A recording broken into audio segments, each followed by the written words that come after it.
തിരുവനന്തപുരം ജില്ലയിലായിരുന്നു നാടിനെ നടുക്കിയ സംഭവം അരങ്ങേറിയത്. അതിരാവിലെ തന്നെ പൂവാർ പോലീസ് സ്റ്റേഷനിലേക്ക് രാജൻ എന്ന വ്യക്തി 30-കാരിയായ തന്റെ മകൾ രാഖിയെ കാണാനില്ല എന്ന പരാതിയുമായി എത്തി. പരാതി വായിച്ചു നോക്കിയ പോലീസുകാർക്കാകട്ടെ എന്തോ ചില സംശയങ്ങൾ തോന്നി. കാരണം പെൺകുട്ടിയെ കാണാതായിട്ട് 1 മാസം പിന്നിട്ടിരിക്കുന്നു. എന്തുകൊണ്ടാണ് പരാതി നൽകാൻ ഇത്രയും താമസിച്ചതെന്ന് പോലീസുകാർ അയാളോട് ചോദിച്ചു. അപ്പോൾ അയാൾ പോലീസുകാരോട് പറഞ്ഞത് തന്റെ മകൾ രാഖി എറണാകുളത്ത് ഏഷ്യാനെറ്റ് കേബിൾ വിഷനിലാണ് വർക്ക് ചെയ്യുന്നത്. 1 മാസം മുൻപ് അവൾ വീട്ടിലെത്തുകയും 2 ദിവസം വീട്ടിൽ താമസിച്ച ശേഷം എറണാകുളത്തേക്ക് തിരികെ മടങ്ങിപ്പോകുന്ന വഴി തന്റെ ബേക്കറിയിലെത്തി ചില ബേക്കറി സാധനങ്ങളൊക്കെ വാങ്ങുകയും ചെയ്തിരുന്നു. അന്ന് അവിടെ നിന്നും എറണാകുളത്തേക്ക് പോയ മകൾ താൻ സുഖമായി എറണാകുളത്ത് എത്തിച്ചേർന്നു എന്ന് മെസ്സേജ് അയച്ചിരുന്നു. മെസ്സേജ് കണ്ട ഉടൻ തന്നെ അന്ന് അവളെ തിരിച്ചു വിളിച്ചെങ്കിലും അവൾ ഫോൺ എടുത്തിരുന്നില്ല. മകൾക്ക് എന്തെങ്കിലും ജോലി തിരക്കായിരിക്കുമെന്ന് കരുതി അന്ന് പിന്നീട് വീട്ടുകാർ വിളിച്ചതുമില്ല. അതിനുശേഷം 2 ദിവസം കഴിഞ്ഞപ്പോൾ വീണ്ടും മകളുടെ മെസ്സേജുകൾ വന്നെങ്കിലും പതിവ് പോലെ തന്നെ തിരിച്ചു വിളിച്ചപ്പോൾ അവൾ ഫോൺ എടുത്തില്ല. വീട്ടിൽ നിന്ന് ഫോൺ വിളിക്കുമ്പോൾ എടുക്കാൻ പറ്റാത്ത സാഹചര്യമുണ്ടായാൽ പിന്നീട് മകൾ തിരിച്ചു വിളിക്കുന്ന പതിവാണുള്ളത്. എന്നാൽ എന്തുകൊണ്ടാണ് മകൾ തിരികെ വിളിക്കാത്തതെന്ന് വീട്ടുകാർക്ക് സംശയമുണ്ടായി. എന്നാൽ മകളുടെ മെസ്സേജുകൾ ബന്ധുക്കൾക്ക് പതിവായി ലഭിക്കുന്നുണ്ടായിരുന്നു. അങ്ങനെയിരിക്കെ ഒരു ദിവസം രാഖിയുടെ വിവാഹം കൊല്ലത്തുള്ള സുധീഷുമായി കഴിഞ്ഞു എന്നൊരു മെസ്സേജ് കിട്ടി. വീട്ടിലറിയിക്കാതെ വിവാഹം കഴിച്ചതുകൊണ്ടാകാം അവൾ ഫോൺ എടുക്കാത്തതെന്നാണ് ആദ്യം കരുതിയത്. വിവാഹം കഴിഞ്ഞു എന്നുള്ള മെസ്സേജ് ലഭിച്ചതിന് ശേഷവും തുടരെ രാഖിയെ വിളിച്ചെങ്കിലും അവൾ ഫോൺ എടുക്കാതായതോടുകൂടി എറണാകുളത്തെത്തി മകൾ ജോലി ചെയ്യുന്ന ഏഷ്യാനെറ്റ് കേബിൾ വിഷനിൽ തിരക്കാൻ വീട്ടുകാർ തീരുമാനിച്ചു.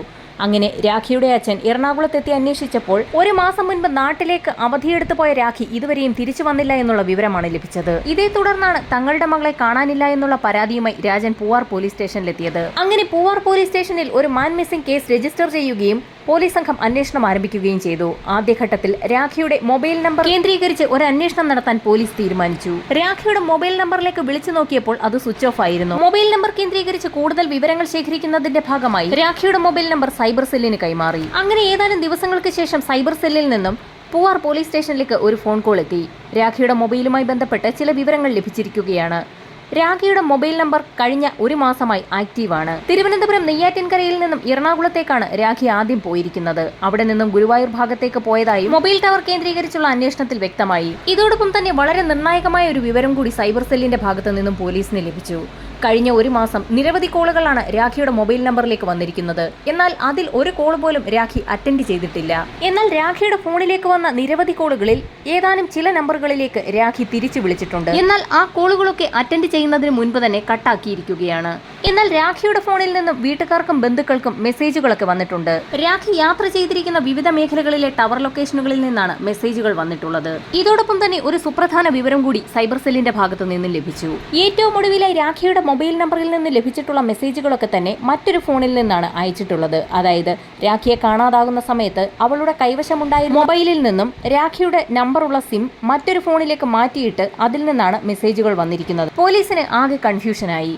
തിരുവനന്തപുരം നെയ്യാറ്റിൻകരയിൽ നിന്നും എറണാകുളത്തെ തന്റെ ജോലി സ്ഥലത്തേക്ക് പോയ രാഖി എന്തിന് മൊബൈൽ ഫോൺ മാറ്റണം? അത്തരത്തിൽ മാറ്റുകയാണെങ്കിൽ ആ വിവരം എന്തുകൊണ്ട് വീട്ടിൽ വിളിച്ചറിയിച്ചില്ല? രണ്ടാമത്തെ ഫോണിൽ നിന്നാണ് രാഖി നിരന്തരം മെസ്സേജ് അയക്കുന്നതെന്ന് മനസ്സിലാക്കിയ പോലീസ് സൈബർ സെല്ലുമായി ബന്ധപ്പെട്ട് കൂടുതൽ വിവരങ്ങൾ തിരക്കാൻ തീരുമാനിച്ചു. അങ്ങനെ രാഖിയുടെ ആദ്യത്തെ മൊബൈൽ ഫോൺ ഏത് ടവർ ലൊക്കേഷനിലാണ് അവസാനമായി വന്നതെന്ന് പോലീസ് അന്വേഷിച്ചപ്പോൾ അമ്പൂരി ടവർ ലൊക്കേഷനിലാണെന്ന് വ്യക്തമായി. അമ്പൂരി ടവർ ലൊക്കേഷന് കീഴിലെത്തിയ മൊബൈൽ ഫോൺ പിന്നീട് സ്വിച്ച് ഓഫ് ആവുകയായിരുന്നു. എന്നാൽ സ്വിച്ച് ഓഫ് ആകുന്നതിന് തൊട്ടു മുൻപായി ആ ഫോണിൽ നിന്നും ആരോട് രാഖി സംസാരിച്ചിട്ടുണ്ടെന്നുള്ള ഒരു നിർണായക വിവരം കൂടി പോലീസിന് ലഭിച്ചു. അവസാനമായി രാഖിയുടെ ഫോണിൽ നിന്നും സംസാരിച്ചിരിക്കുന്നത് അഖിൽ എന്ന വ്യക്തിയോടാണ്. അങ്ങനെ അഖിലിന്റെ ഫോൺ നമ്പറും പോലീസിന് ലഭിച്ചു. അമ്പൂരി ടവർ ലൊക്കേഷനിലെത്തിയപ്പോഴാണ് രാഖി ഉപയോഗിച്ചുകൊണ്ടിരുന്ന ഫോൺ സ്വിച്ച് ഓഫ് ആയത്. അതൊരു പക്ഷേ കേടായതാണെങ്കിൽ അമ്പൂരിയിലോ പരിസര പ്രദേശങ്ങളിലോ ഉള്ള ഏതെങ്കിലും മൊബൈൽ ഷോപ്പിൽ നിന്നും പുതിയൊരു ഫോൺ രാഖി വാങ്ങിച്ചേക്കാമെന്ന് പോലീസ് കരുതി.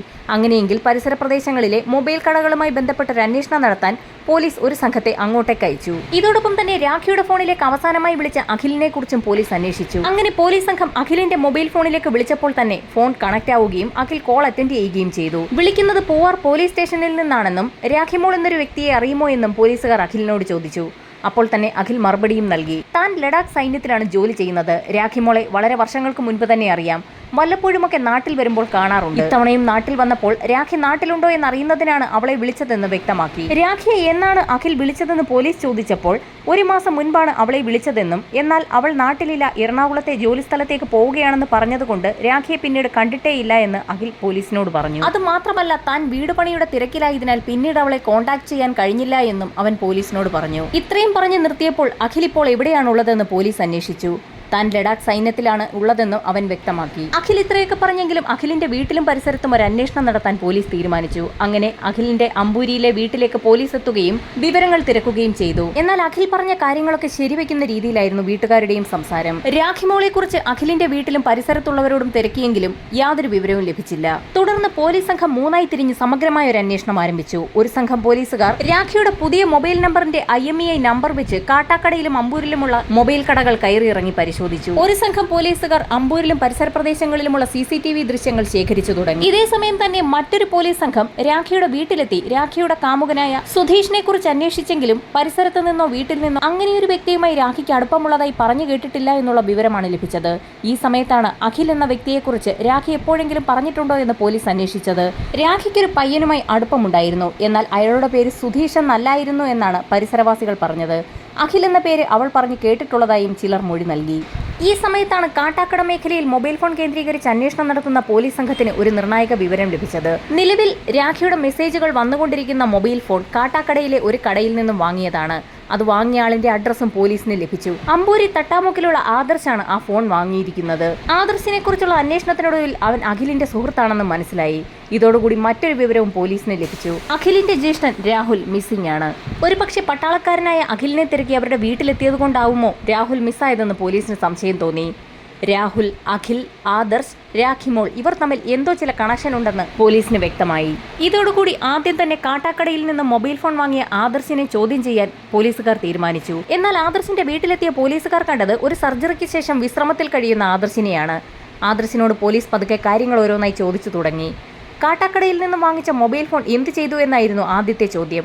ഇത് കേട്ട ഉടൻ തന്നെ ആദർശ് ആദ്യം നിഷേധിച്ചു. പിന്നീട് കാട്ടാക്കടയിൽ നിന്നും മൊബൈൽ ഫോൺ വാങ്ങി വീട്ടിലെത്തി നോക്കിയപ്പോൾ ആ ഫോൺ കാണാനില്ല എന്നും അതെങ്ങനെയോ തന്റെ കയ്യിൽ നിന്നും മിസ്സായി പോയെന്നും അവൻ പോലീസിനോട് പറഞ്ഞു. ചില വിവരങ്ങളൊക്കെ ചോദിച്ചറിയുന്നതിന് വേണ്ടി ആദർശ് തങ്ങൾക്കൊപ്പം പൂവാർ സ്റ്റേഷനിലേക്കൊന്ന് വരണമെന്ന് പോലീസുകാർ ആവശ്യപ്പെടുകയും ആദർശിനെ പോലീസ് ജീപ്പിൽ പൂവാർ സ്റ്റേഷനിലേക്ക് എത്തിക്കുകയും ചെയ്തു. ആദ്യഘട്ടത്തിൽ ധൈര്യം സംഭരിച്ചിരുന്ന ആദർശ് പോലീസിന്റെ ചോദ്യം ചെയ്യൽ ആരംഭിച്ചതോടുകൂടി പതറി തുടങ്ങി. പോലീസുകാർക്ക് മുൻപിൽ പിടിച്ചു നിൽക്കാനാവാതെ ആദർശ് ചില കാര്യങ്ങളൊക്കെ പറഞ്ഞു തുടങ്ങി. അഖിലും രാഖിമോളും തമ്മിൽ പരിചയത്തിലായിരുന്നു. ലഡാക്കിൽ സൈനികനായിരുന്ന അഖിലിന്റെ മൊബൈലിലേക്ക് ഒരു മിസ്ഡ് കോൾ വന്നതായിരുന്നു എല്ലാത്തിന്റെയും തുടക്കം. അങ്ങനെ അവർ പരസ്പരം പരിചയപ്പെടുകയും അടുപ്പത്തിലാവുകയും ചെയ്തു. 5 വർഷത്തെ പ്രണയത്തിനൊടുവിൽ രാഖിയുടെ നിർബന്ധപ്രകാരം എറണാകുളത്തുള്ള ഒരു ക്ഷേത്രത്തിൽ വെച്ച് അഖിൽ രാഖിമോളുടെ കഴുത്തിൽ താലി ചാർത്തുകയും പിന്നീട് അങ്ങോട്ട് അവർ ഭാര്യ ഭർത്താക്കന്മാരെ പോലെ കഴിഞ്ഞു വരികയും ചെയ്തു. രാഖിയുടെയും അഖിലിന്റെയും രഹസ്യ വിവാഹം കഴിഞ്ഞ വിവരം ഇരു വീട്ടുകാർക്കും അറിയുകയില്ലായിരുന്നു. അങ്ങനെ ഏതാനും നാളുകൾക്ക് ശേഷം അഖിലിന് അന്തിയൂർക്കോണത്തുള്ള ഒരു പെൺകുട്ടിയുമായി അടുപ്പമുണ്ടായി. അക്കാര്യം അഖിലിന്റെ വീട്ടുകാർ അറിയുകയും വീട്ടുകാർ തമ്മിൽ കൂടിയാലോചിച്ച് അഖിലിന്റെ വിവാഹ നിശ്ചയം അന്തിയൂർക്കോണത്തെ പെൺകുട്ടിയുമായി നടത്തുകയും ചെയ്തു. ശേഷം വിവാഹ നിശ്ചയത്തിന്റെ ഫോട്ടോസ് അഖിൽ തന്നെ തന്റെ ഫേസ്ബുക്കിൽ അപ്ലോഡ് ചെയ്തു. ഈ ഫോട്ടോസ് കണ്ട രാഖി ആകെ തകർന്നു. വിവരം ഉടൻ തന്നെ അഖിലിനെ വിളിച്ച് ചോദിക്കുകയും താൻ ഭാര്യയായി ഉള്ളപ്പോൾ മറ്റൊരു വിവാഹത്തിന് സമ്മതിക്കുകയില്ല എന്നും അവൾ അഖിലിനെ അറിയിച്ചു. എന്നാൽ അഖിൽ അപ്പോൾ അവളോട് പറഞ്ഞ മറുപടി തീർത്തും ഞെട്ടിക്കുന്നതായിരുന്നു. അഖിലിന് പ്രായം 24 വയസ്സാണ്. രാഖിക്കാകട്ടെ 30. അഖിൽ ഒരു ഹിന്ദു യുവാവാണ്. രാഖി ഒരു ക്രിസ്ത്യൻ യുവതിയും. അതുകൊണ്ട് തന്നെ അവരുടെ വിവാഹത്തിന് അഖിലിന്റെ വീട്ടുകാർ സമ്മതിക്കുകയില്ല എന്ന് അവൻ പറഞ്ഞു.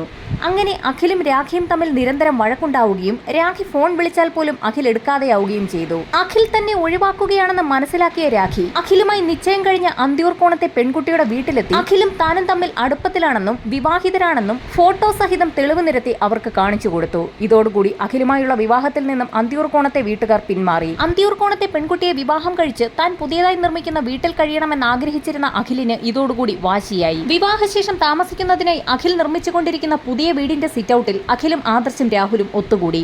അവർ രാഖിയെ ഇല്ലാതാക്കാൻ തന്നെ തീരുമാനിച്ചു. അവരുടെ പ്ലാനിങ്ങിന്റെ ഭാഗമായി അഖിൽ രാഖിയെ ഫോണിൽ ബന്ധപ്പെടുകയും താൻ പുതിയതായി നിർമ്മിച്ചു നൽകുന്ന വീട് കാണാൻ ക്ഷണിക്കുകയും ചെയ്തു. വീട്ടിൽ നിന്നും അന്ന് എറണാകുളത്തെ ജോലി സ്ഥലത്തേക്ക് പോകാനിറങ്ങിയ രാഖിയെ ഹൈവേയിൽ കാറുമായി അഖിൽ കാത്തിരിക്കുന്നുണ്ടായിരുന്നു. കാറിന്റെ അടുത്തേക്ക് നടന്നെത്തിയ രാഖി കാണുന്നത് ഡ്രൈവർ സീറ്റിലിരിക്കുന്ന അഖിലിന്റെ ജ്യേഷ്ഠൻ രാഹുലിനെയാണ്. അഖിൽ എവിടെയെന്ന് അന്വേഷിച്ചപ്പോൾ അവൻ പോകുന്ന വഴിയിൽ കാറിൽ കയറിക്കൊള്ളുമെന്ന് പറഞ്ഞു. ഇത് കേട്ട ഉടൻ തന്നെ രാഖി കാറിനുള്ളിലേക്ക് കയറി. രാഹുൽ പറഞ്ഞതുപോലെ തന്നെ അഖിൽ വഴിയിൽ കാത്തു നിൽക്കുന്നുണ്ടായിരുന്നു. കുറെ ദൂരം പിന്നിട്ടപ്പോൾ അഖിലും വഴിയിൽ നിന്ന് കാറിൽ കയറി. അഖിൽ പുതിയതായി വെക്കുന്ന വീട്ടിലേക്കാണ് അവരുടെ യാത്ര. യാത്രാമധ്യേ അഖിലിന്റെ ജ്യേഷ്ഠൻ രാഹുൽ അഖിലുമായുള്ള ബന്ധത്തിൽ നിന്നും രാഖി ഒഴിഞ്ഞു മാറണമെന്ന് ആവശ്യപ്പെട്ടു. ഇരുവരും തമ്മിലുള്ള പ്രായവ്യത്യാസവും മതവും ഒന്നും വീട്ടുകാർ അംഗീകരിക്കുകയില്ല എന്ന് അവൻ പറഞ്ഞെങ്കിലും ഇതൊക്കെ അറിഞ്ഞുകൊണ്ട് തന്നെയാണ് അഖിൽ തന്നെ ഇഷ്ടപ്പെട്ടതെന്നും ഇനിയും ഇതിൽ നിന്ന് പിന്മാറാൻ താൻ സമ്മതിക്കുകയില്ല എന്നും അവൾ പറഞ്ഞു. അങ്ങനെ കാറിനകത്ത് വെച്ച് നടക്കുന്ന തർക്കങ്ങൾക്കിടയിൽ അഖിൽ രാഖിയുടെ കഴുത്തിൽ പിടിമുറുക്കുകയും കഴുത്ത് ഞെരിക്കുകയും ചെയ്തു. അപ്പോഴേക്കും ഇരുട്ട് വ്യാപിച്ചിരുന്നു. രാഖിയുടെ നിലവിളി ശബ്ദം പുറത്തു കേൾക്കാതിരിക്കുന്നതിനായി രാഹുൽ കാറിന്റെ ആക്സിലേറ്ററിൽ കാലമർത്തി ശബ്ദമുണ്ടാക്കിക്കൊണ്ടേയിരുന്നു. അങ്ങനെ രാഖി നിശ്ചലയായി. രാഖിയുടെ മരണം ഉറപ്പാക്കാനായി അഖിൽ കാറിന്റെ സീറ്റ് ബെൽറ്റ് ഉപയോഗിച്ച് രാഖിയുടെ കഴുത്തിൽ കുരുക്കിട്ട് മുറുക്കി അവളുടെ മരണം ഉറപ്പിച്ചു. ശേഷം അവർ അഖിലിന്റെ പുതിയതായി നിർമ്മിക്കുന്ന വീട് ലക്ഷ്യം വെച്ച് യാത്ര തുടർന്നു. ആ വീടിന്റെ സിറ്റൌട്ടിൽ അവരെ കാത്ത് ആദർശ് നിൽപ്പുണ്ടായിരുന്നു. സംഭവിച്ച കാര്യങ്ങളെല്ലാം അവർ ആദർശിനോട് പറഞ്ഞു. ശേഷം മൂവർ സംഘം രാഖിയുടെ മൃതശരീരം കാറിൽ നിന്നും ആരും കാണാതെ പുറത്തെടുത്ത് അഖിലിന്റെ പുതിയ വീടിന്റെ പിൻഭാഗത്തേക്ക് നടന്നു. അവിടെ അവർ നേരത്തെ തന്നെ ഒരു കുഴി തയ്യാറാക്കി വെച്ചിരുന്നു. രാഖിയുടെ ശരീരത്തിലെ വസ്ത്രങ്ങളെല്ലാം അഴിച്ചെടുത്ത ശേഷം രാഖിയുടെ മൃതശരീരം ആ കുഴിയിലേക്കിട്ട് മൃതശരീരത്തിന് മുകളിലേക്ക് അവർ നന്നായി ഉപ്പുവാരി വിതറുകയും ശേഷം ആ കുഴി മണ്ണിട്ട് മൂടുകയും കുഴിയുടെ മുകളിൽ അവർ നേരത്തെ തന്നെ കരുതി വെച്ചിരിക്കുന്ന ഒരു ചെടി നടുകയും ചെയ്തു. പുറത്തുനിന്ന് നോക്കുന്ന ഒരാൾ കണ്ടാൽ ആരോ കുഴിയെടുത്ത് ചെടി നട്ടിരിക്കുകയാണെന്നേ തോന്നൂ. നിർമ്മാണത്തിലിരിക്കുന്ന വീടായതിനാൽ അവിടെ നേരത്തെ തന്നെ അങ്ങനെ ഒരു കുഴിയെടുത്തിട്ടതൊന്നും നാട്ടുകാരുടെ ശ്രദ്ധയിൽപ്പെട്ടതുമില്ല. രാഖിയുടെ മൃതശരീരം മറവ് ചെയ്തതിനു ശേഷം അവരുടെ കൈവശമുള്ള രാഖിയുടെ സാധനങ്ങളൊക്കെ തന്നെ പലയിടങ്ങളിലായി ഉപേക്ഷിക്കാൻ അവർ തീരുമാനിച്ചു. അങ്ങനെ കാറിൽ കയറിയ മൂവർ സംഘം നേരെ അഖിലിന്റെ വീട്ടിലെത്തി കുളിച്ച് റെഡിയായി പുറത്തേക്കിറങ്ങി. അവിടെ നിന്നും നെയ്യാർ ഡാം പരിസരത്തു കൂടി കാട്ടാക്കട ഭാഗത്തേക്ക് പോകുന്ന മൂവർ സംഘം ആദ്യം തന്നെ രാഖിയുടെ ബാഗിലുണ്ടായിരുന്ന അവളുടെ അച്ഛന്റെ ബേക്കറിയിൽ നിന്നും വാങ്ങിയ ബേക്കറി സാധനങ്ങൾ വലിച്ചെറിഞ്ഞു. പിന്നീട് അല്പദൂരം പിന്നിട്ട ശേഷം കാട്ടാക്കട ഭാഗത്തെ ഒരു റബ്ബർ എസ്റ്റേറ്റിലേക്ക് രാഖിയുടെ ഷൂ വലിച്ചെറിഞ്ഞു. രാഖിയുടെ മൊബൈൽ ഫോണിൽ നിന്നും സിം ഊരിയെടുത്ത് അവർ കയ്യിൽ കരുതിയ പുതിയൊരു ഫോണിലേക്ക് ഇട്ടു. തിരുവനന്തപുരത്തേക്ക് യാത്ര തുടർന്ന സംഘം തിരുവനന്തപുരത്തെത്തിയപ്പോൾ ആദർശും രാഹുലും രാഖിയുടെ ബാഗും ഫോണുമായി കാറിൽ നിന്നിറങ്ങി ഗുരുവായൂർ ഭാഗത്തേക്കുള്ള ബസ്സിൽ കയറി. അഖിലാകട്ടെ നെയ്യാറ്റിൻകരയിലുള്ള തന്റെ വീട്ടിലേക്കും പോന്നു. വീട്ടിലെത്തിയ അഖിൽ കാർ നന്നായി കഴുകി വൃത്തിയാക്കി. ഇതേസമയം തന്നെ ഗുരുവായൂരേക്ക് യാത്ര തിരിച്ച ആദർശും രാഹുലും ശ്രീകൃഷ്ണപുരത്ത് ഇറങ്ങുകയും തുണിയടങ്ങുന്ന രാഖിയുടെ ബാഗ് അവിടെ ഒരു സ്ഥലത്തേക്ക് വലിച്ചെറിയുകയും ചെയ്തു. ഗുരുവായൂർ യാത്രക്കിടയിലായിരുന്നു രാഖി അയക്കുന്ന രീതിയിലുള്ള മെസ്സേജുകൾ രാഖിയുടെ ബന്ധുക്കൾക്ക് ആദർശും രാഹുലും അയച്ചുകൊണ്ടിരുന്നത്. കുറേയധികം മെസ്സേജുകൾ എല്ലാവർക്കും അയച്ച ശേഷം അവർ ആ മൊബൈൽ ഫോൺ ഗുരുവായൂർ ഭാഗത്ത് ഉപേക്ഷിച്ച് തിരിച്ച് നാട്ടിലേക്ക് എത്തി. ഇത്രയും കാര്യങ്ങളാണ് ആദർശിനെ ചോദ്യം ചെയ്ത പോലീസുകാർക്ക് ലഭിച്ചത്. അങ്ങനെ മജിസ്ട്രേറ്റിന്റെ ഉത്തരവോടുകൂടി ആദർശിനെയും കൂട്ടി തെളിവെടുപ്പിനായി അഖിൽ പുതിയതായി നിർമ്മിക്കുന്ന വീടിന്റെ അടുത്തേക്ക് പോലീസ് സംഘം എത്തി. വിവരമറിഞ്ഞ നാട്ടുകാരെല്ലാം തന്നെ അപ്പോഴേക്കും അവിടെ തടിച്ചുകൂടിയിരുന്നു. ആദർശ് പറഞ്ഞ സ്ഥലത്ത് തന്നെ കുഴിച്ചു തുടങ്ങി. ഏതാനും നിമിഷങ്ങൾക്കകം തന്നെ ദുർഗന്ധം വമിച്ചു തുടങ്ങി. അങ്ങനെ ആ ശരീരം അവർ പുറത്തെടുത്തു. അതൊരു സ്ത്രീയാണെന്ന് വ്യക്തമായി. ഇൻക്വസ്റ്റ് നടപടികൾ പൂർത്തിയാക്കി മൃതശരീരം പോസ്റ്റ്മോർട്ടത്തിന് അയച്ചു. മരിച്ചത് രാഖി തന്നെയാണോ എന്ന് തിരിച്ചറിയുന്നതിന്റെ ഭാഗമായി രാഖിയുടെ അച്ഛനായ രാജനെ വിവരമറിയിക്കുകയും രാഖിയുടെ അച്ഛൻ രാജൻ ആശുപത്രിയിലെത്തി ബോഡി തിരിച്ചറിയുകയും ചെയ്തു. പിറ്റേ ദിവസം തന്നെ പോസ്റ്റ്മോർട്ടം റിപ്പോർട്ട് എത്തി. ആദർശ് പറഞ്ഞതുപോലെ തന്നെ കഴുത്ത് ഞെരിച്ചാണ് കൊലപ്പെടുത്തിയിരിക്കുന്നത്. എങ്കിലും മരിച്ചത് രാഖി തന്നെയാണെന്ന് ഉറപ്പിക്കാൻ പോലീസ് DNA പരിശോധന കൂടി നടത്തി. അങ്ങനെ ഒന്നാം പ്രതിയായ അഖിലിനെയും രണ്ടാം പ്രതിയായ രാഹുലിനെയും കസ്റ്റഡിയിലെടുക്കാൻ പോലീസ് തീരുമാനിച്ചു. പോലീസ് പിടികൂടുമെന്ന് ഉറപ്പായതിനാൽ രാഹുൽ നേരത്തെ തന്നെ കടന്നുകളഞ്ഞിരുന്നു. വിശദമായ അന്വേഷണങ്ങൾക്കൊടുവിൽ രാഹുലിനെ മലയൻകീഴുള്ള ഒരു വീട്ടിൽ നിന്നും പിടികൂടി. എന്നാൽ ഒന്നാം പ്രതി അഖിൽ തന്നെയാണെന്ന് അവർ രണ്ടുപേരും സമ്മതിച്ചു. അഖിൽ ലഡാക്ക് സൈന്യത്തിലേക്ക് തിരികെ പോയെന്നും രാജധാനി എക്സ്പ്രസിലാണ് അവൻ ദില്ലിയിലേക്ക് പോയതെന്നും പോലീസിന് വിവരം ലഭിച്ചു. എന്നാൽ ലഡാക്കിലുള്ള യൂണിറ്റിൽ ബന്ധപ്പെട്ടപ്പോൾ പോലീസിന് ലഭിച്ചത് തീർത്തും ഞെട്ടിക്കുന്ന ഒരു വിവരമായിരുന്നു. അഖിൽ അവിടെ എത്തിയിട്ടില്ല, അവിടെ റിപ്പോർട്ട് ചെയ്തിട്ടുമില്ല. അഖിൽ ദില്ലി വരെ എത്തിയതിന്റെ എല്ലാ തെളിവുകളും പോലീസിന് ലഭിച്ചു. ഇതോടുകൂടി അവൻ ദില്ലിയിലെത്തി ലഡാക്കിലേക്ക് പോയിട്ടില്ല എന്നുള്ള കാര്യം വ്യക്തമായി. ഈ വാർത്തകളൊക്കെ തന്നെ മാധ്യമങ്ങളിൽ നിറഞ്ഞു നിൽക്കുന്ന സമയത്താണ് എല്ലാവരെയും ഞെട്ടിച്ചുകൊണ്ട് അഖിലിന്റെ ഒരു ശബ്ദ സന്ദേശം വാർത്താ മാധ്യമങ്ങളിലൂടെ പ്രചരിച്ചത്. തിരുവനന്തപുരത്ത് നിന്നും രാജധാനി എക്സ്പ്രസിൽ ദില്ലിയിലെത്തിയ താൻ ലഡാക്ക് സൈന്യത്തിലേക്ക് തിരിച്ചെത്തിയെന്നും അവിടെ റിപ്പോർട്ട് ചെയ്തെന്നും എന്നാൽ പോലീസ് അന്വേഷണം നടക്കുന്നതിനാൽ അന്വേഷണവുമായി സഹകരിക്കാൻ താൻ സൈന്യത്തിൽ നിന്നും അവധിയെടുത്ത് നാട്ടിലേക്ക് വരികയാണെന്നുമായിരുന്നു ആ ശബ്ദ സന്ദേശം. ഇതോടുകൂടി പോലീസിന്റെ അന്വേഷണം തെറ്റായ ദിശയിലാണെന്നും പോലീസ് കള്ളക്കഥകൾ മെനയുകയാണെന്നും നാട്ടിലാകെ അഭ്യൂഹം പടർന്നു. അങ്ങനെ ചാനലിലൂടെ പറഞ്ഞതുപോലെ തന്നെ അഖിൽ നാട്ടിലെത്തി. എയർപോർട്ടിൽ നിന്നും പോലീസ് സംഘം അഖിലിനെ കസ്റ്റഡിയിലും എടുത്തു. പോലീസുകാർക്കും ചാനലുകാർക്കും നാട്ടുകാർക്കും ഒക്കെ മുൻപിൽ ധൈര്യത്തോടുകൂടി പെരുമാറിയ അഖിൽ ചോദ്യം ചെയ്യൽ ആരംഭിച്ചതോടുകൂടി പതറി തുടങ്ങി.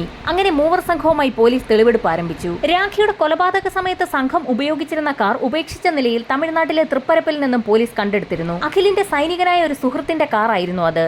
അമ്പലത്തിൽ പോകുന്ന ആവശ്യത്തിനായി സുഹൃത്തിൽ നിന്നും അഖിൽ കാർ കൈവശപ്പെടുത്തുകയായിരുന്നു. അങ്ങനെ വിശദമായ കുറ്റപത്രം സമർപ്പിച്ച് പ്രതികളെ കോടതിയിൽ ഹാജരാക്കി. തിരുവനന്തപുരം ജില്ലാ സെഷൻസ് കോടതി 3 പേർക്കും ജീവപര്യന്തം തടവും 3 ലക്ഷം രൂപ പിഴയും വിധിച്ചു.